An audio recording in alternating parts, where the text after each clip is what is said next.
Hello there everyone, and this is Rakus96 here. Yet again, we're in the same getup. We're filming two videos back to back.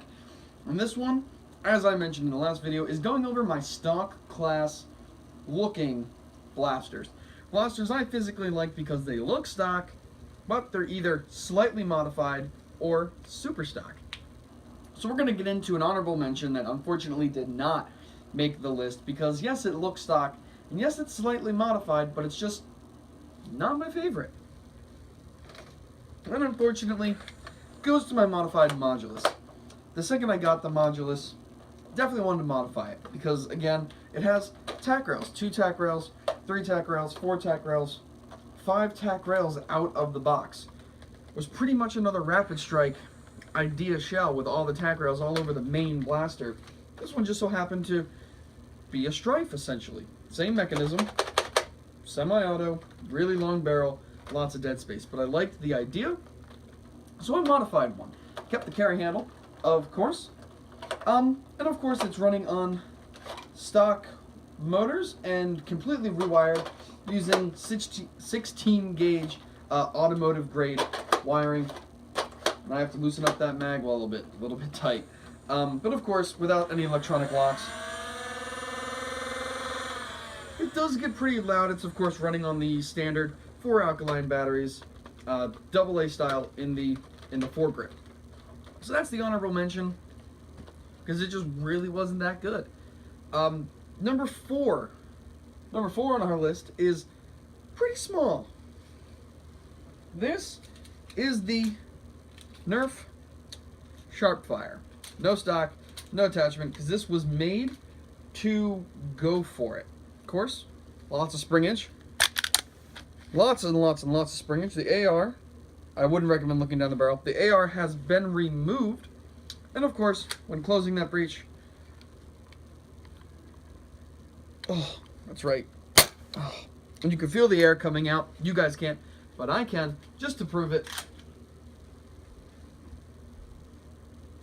Elite Dart from the pile. Elite Dart now loaded. It's definitely something. So of course the modifications done is there are 3 springs in here. You can hear them kind of rattling around. A little upset about that. I'm going to put a spacer in the back here. Tiny little spacer to fit right in about here to actually hold them a little bit tighter. I'm just worried about them not getting enough compression because sometimes it doesn't catch. But without the AR, the dart goes pretty far in. And it's a really tough trigger pull. So we can,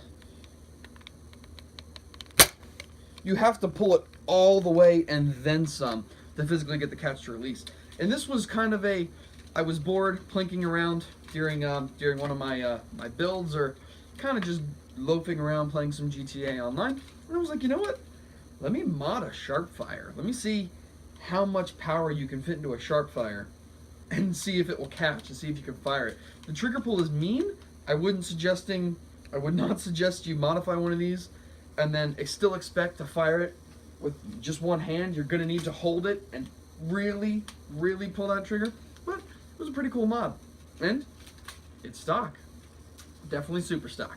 So next on the list is a no surprise blaster. I didn't paint it from day one.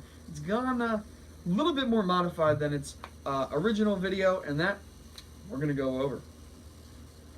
And this is number 3 on our list. My modified crossbow. Welcome back, crossbow. Looks a little different because I removed the bow arms. Hey mom, no arms jokes in there. Our string is now threaded through the holes, or the little holes here through the shell on both sides, tied in knots, and then set in with liquid epoxy. They're not ever going anywhere. Of course, bow arms removed on both sides. A tack rail added to the top, very crudely. I could easily just rip that off. That was actually added 2 days ago. Got kind of bored. This is a Vulcan priming handle and a return spring. So you can prime it back, let it go, and then you would, of course, pull the trigger. It has a modified string now. So this is easily shooting about elite darts, I'd say anywhere from 85 to 90 feet. She still has her feeding issue where sometimes she will choke a dart. And then in that case, it is nice and easy to, of course, fix that. In fact, I don't like the way this looks. Spur of the moment change here. Oh, I only set it on there with hot glue.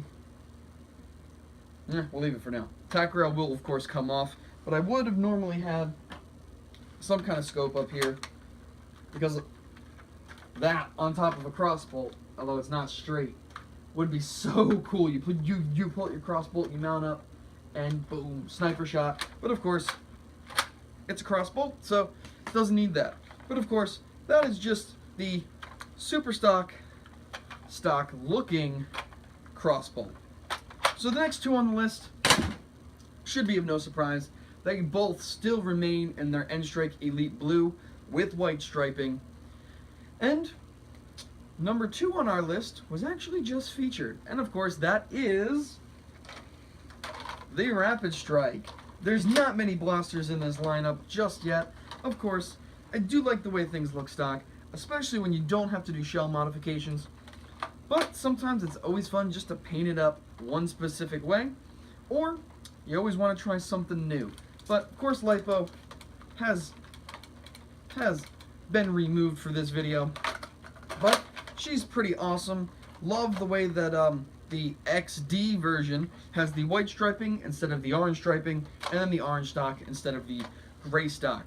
You know, XD, no improvement in performance there, but different paint scheme, and it flows better with the blue, the orange, and the white instead of blue, orange, and then a different color orange. So I really do like that. Of course, she's just sporting a 12 mag from that video still, and that is the number 2 on our list.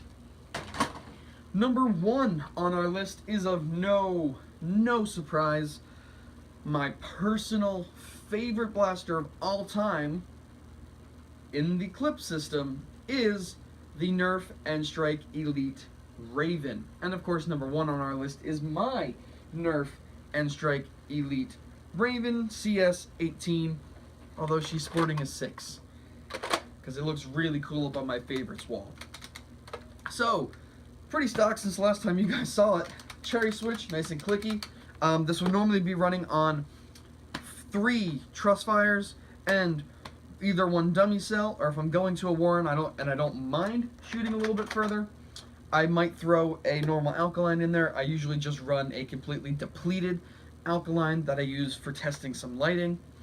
So that's always fun. Plus, it's semi-auto, has a barrel attachment. I usually run the stealth package barrel attachment, 2 socks in the top, and my bayonet, which once I put the barrel attachment on, even without it, it would just pop off if you were to tap somebody with it. So it's definitely not made for that. It's always good to have it here, so that way, God forbid, I need to ditch really quick, I can easily ditch it, pull off like a little, completely made of foam, of course. This will not hurt anyone because it wouldn't be used to stab. It would, of course, just be used to give a little smack to that zombie. But of course, be careful with melee, guys, because you never want to hit someone with a barrel, especially if you're charging, and what's the first thing this is going to do? First off, it's an N-Strike barrel attachment, or rail attachment there, so it's going to fall off, and then you just hit your buddy, your mate, or your friend with plastic. And when you get hit with plastic, it definitely hurts. So those are the blasters in my stock lineup. So just a few that make the list, and then one honorable mention, the Modulus, because unfortunately it is super nice to have a Modulus, modified Modulus, running on stock motors, upgraded wiring, stock switches, and it is super fun to play with, because again, it's a modified Modulus. It doesn't look modified, but neither does this. This doesn't look too modified. Knock the socks out, it looks pretty stock. The only way you know it's modified is if you're really observant. You'll see lots of white lithium grease sliding out from the trigger. The only way anyone would ever be able to figure out that possibly might be modified. Even if you take the barrel off, leave the barrel on, it doesn't matter. Most these blasters are designed to look as if they are stock. Of course, the Crossbow, you'll eventually figure out that does not have any arms, but they'll look. Still the original N-Strike Blue molded plastic. So thank you guys very much for watching. Again, like, comment, subscribe. That's the second video for tonight, and I will catch you guys on the next video. So peace out. Have a wonderful day, night, evening, morning, whatever time you view this, and I'll see you next time.